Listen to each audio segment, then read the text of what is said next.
এবারে প্রশ্নটি করছেন রিয়াদ শেখ। তিনি বলছেন the blind person runs the tips of the fingers across the pages of the Blair book and can work out the letters and numbers dash there.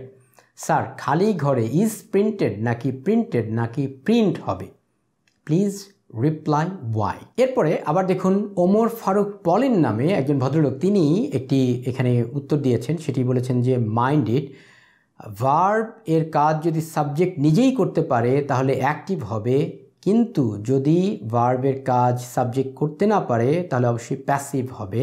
আচ্ছা, রিয়াদের প্রশ্নটার প্রথমে জবাবটা দিয়ে দিই, তারপরে ব্যাখ্যাটাতে আসি। কথা হচ্ছে এখানে হবে প্রিন্টেড। এখন প্রশ্ন হচ্ছে কেন? চলুন আমরা আবার টেক্সটটাতে যাই, তারপরে আমরা সেখান থেকে উত্তরটা খোঁজার চেষ্টা করি। এখানে বলছে the blind person runs. Blind পারসনরা রান মানে চালায়, বা হলো কি চালায় সেটা আমরা এখানে দেখি। এখানে বলেছে the tips of the fingers, মানে তাদের আঙুলের যে মাথা সেটাকে তারা চালায়। Across the pages of Braille book, মানে ব্লেয়ার মানে যিনি এই বইটা লিখেছেন, অর্থাৎ অন্ধদের জন্য ফুটা ফুটা ফুটা ফুটা এরকম এক ধরনের বই আছে যেটা তিনি আবিষ্কার করেছেন বা লিখেছেন। তার উপর দিয়ে অন্ধরা তাদের ওই হাতের যে আঙুলের যে টিপ মানে একদম মাথা, সেই মাথাটা তারা চালায়। And can work out the letters, এবং তারা ওই লেটারগুলো কী সেটা তারা বুঝতে পারে। অ্যান্ড নাম্বারস, এবং নাম্বারগুলো বুঝতে পারে। ড্যাশ দেয়ার, সেখানে কি লেখা আছে। অর্থাৎ এখন আসি প্রশ্নটাতে। প্রশ্ন বলেছে যে ইজ প্রিন্টেড হবে নাকি প্রিন্ট হবে, নাকি প্রিন্টেড হবে নাকি প্রিন্ট হবে, নাকি ইজ প্রিন্টেড হবে, কোনটা হবে? তো উত্তরটা হবে প্রিন্টেড। সেটার ব্যাখ্যাটাতে আমরা যাই। প্রথমে দেখুন এখানে দুইটা ক্লজ আছে। এখানে বলেছে রানস থেকে শুরু করে একটা ক্লজ এই পর্যন্ত, ব্লেয়ারের বুক পর্যন্ত, এরপর অ্যান্ড দিয়ে আরেকটি ক্লজ আছে। তো আমরা যদি এখান থেকে ধরি দ্য ব্লাইন্ড ম্যান, এটা তো যেটা আছে এর মধ্যে তো শূন্যস্থান নাই, তার মানে এটা নিয়ে আমাদের কোনো কাজ নেই, সুতরাং এটাকে আমরা বাদ দিয়ে দিলাম। আমরা যদি এখান থেকে চিন্তা করি the blind person can work out the letters and numbers dash there, যদি এটুকু বলি তাহলে এটা কোন ধরনের সেন্টেন্স? নিঃসন্দেহে এটা একটি সিম্পল সেন্টেন্স।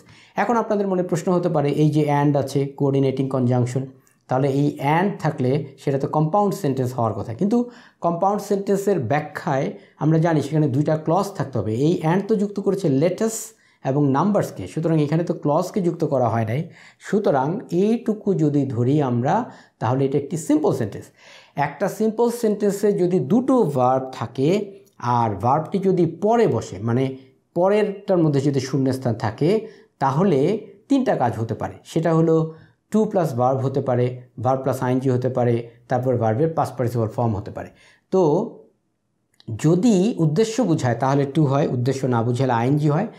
আর যদি এই কাজটি সেটা যদি এই সাবজেক্ট দ্বারা না অন্য কোনো ব্যক্তি দ্বারা হয়ে থাকে তাহলে সেখানে ভার্বের পাস্ট পার্টিসিপল ফর্ম হয়। এখন এখানে কোনটা হবে দেখুন, the blind person can work out the letters. এখানে ব্লাইন্ড পারসন কি এই যে প্রিন্ট করার কাজটা এটা কি তারা করতে পারে? মোটেও না। এই প্রিন্ট করার কাজটা তো করা হয়েছে অন্য কারো দ্বারা, মানে যিনি প্রিন্ট করেছেন তার দ্বারা বা রাইটারের দ্বারা। রাইটারকে এই যে ব্রেইলের যে বুক, অর্থাৎ ব্রেইল এটার প্রিন্টার ধরতে পারি এক অর্থে, অথবা তিনি তার আদেশে এটাকে প্রিন্ট করা হয়েছে, অর্থাৎ প্রেস থেকে প্রিন্ট করেছে। কোনোভাবেই কিন্তু এই ব্লাইন্ড পারসনরা এই প্রিন্ট করার কাজটা করে না। তাহলে এখানে হবে প্যাসিভ, অর্থাৎ এখানে হবে প্রিন্টেড। এখন প্রশ্নটা হলো আমরা যদি দেই ইজ প্রিন্টেড, এটাও তো প্যাসিভ বুঝালো, তাহলে এটা হবে কি না? দেখুন একটি সিম্পল সেন্টেন্সে কখনো দুইটা ভার্ব হতে পারে না। আমরা যদি এখানে বলি যে ইজ প্রিন্টেড, তাহলে এই যে ক্যান ওয়ার্ক আউট এটা হলো একটা ভার্ব আর ইজ প্রিন্টেড আরেকটা ভার্ব হয়, তার মানে এখানে হবে না। তো এটার আরেকটা ভালো ব্যাখ্যায় আমরা যেতে পারি, সেটা হলো এটাকে যদি আমরা কমপ্লেক্স করি তাহলে আমরা এটা একদম ক্লিয়ারলি বুঝতে পারবো। দেখুন দ্য ব্লাইন্ড পারসন, তারপর আমরা এখান থেকে লিখলাম can work out the letters and numbers which. এখন এখানে কাকে বুঝাচ্ছি? The letters and number which are printed there, মানে সেখানে যেগুলো লেখা থাকে। তার মানে কাকে বুঝাচ্ছি লেটার্স এবং নাম্বারসকে। তাহলে বললাম আর which are printed out, which are printed there, which are printed there. এখন এটাকে যদি আমরা সিম্পল করি তাহলে কি দাঁড়ায়? ওই রিলেটিভ প্রোনাউন উইচ উঠে যায় আর অক্সিলারি ভার্ব আরটা উঠে যায়, রয়ে গেল শুধু প্রিন্টেড। তো যাই হোক, ওমর ফারুক পলিন যেটা উত্তরটা দিয়েছেন, তিনি আমার ওই রাইট ফর্ম অফ ভার্বের ভিডিও থেকে রেফারেন্স দিয়ে উত্তরটা দিয়েছেন। অ্যাবসলিউটলি রাইট, তার আন্ডারস্ট্যান্ডিংটা ঠিক আছে। এখানে আপনি এ ব্যাপারে যদি আরও কনফিউশন থাকে, থাকতেই পারে, কারণ 99.99% স্টুডেন্টরা এই জায়গাটা বোঝে না, যার ফলে রাইট ফর্ম অফ ভার্বের আলোচনা আমি প্রথমেই আলোচনা করেছি এই জায়গাটা ধরে, যে সিম্পল সেন্টেন্স সংক্রান্ত যে রুলটা, এই রুলটা ভেরি ইম্পর্টেন্ট। এখানে অনেক স্টুডেন্টরা এই জায়গাটাতে বোঝে না। তো আপনি আমার রাইট ফর্ম অফ ভার্বের লিঙ্ক আমি দিয়ে দিচ্ছি এখানে, আপনারা অথবা ডিসক্রিপশনেও দিয়ে দেবো, সেখান থেকে আপনারা দেখে নেবেন। আপনার সময় স্বল্পতা থাকলে আপনি 4 মিনিট থেকে শুরু করে 8 মিনিট পর্যন্ত, 4 মিনিট থেকে শুরু করে 8 মিনিট পর্যন্ত এই যে জায়গাটা কেন এখানে প্রিন্টেড হবে তার ব্যাখ্যা দেওয়া আছে অনেকগুলো এক্সাম্পল দিয়ে। তারপরেও যদি আপনি বুঝতে না পারেন আবার কমেন্ট করুন, আমি আপনাকে আবার ক্লিয়ার করার চেষ্টা করব আরও অতিরিক্ত এক্সাম্পল দিয়ে। যাই হোক, যদি ভিডিওটি ভালো লেগে থাকে তাহলে অবশ্যই একটি লাইক দিবেন, আর আপনারা কমেন্ট করে আপনাদের মূল্যবান মতামত, পরামর্শ অথবা কোনো প্রশ্ন থাকলে সেগুলো জানাবেন। আর আমার চ্যানেলটিকে সাবস্ক্রাইব না করে থাকলে কাইন্ডলি চ্যানেলটিকে সাবস্ক্রাইব করুন।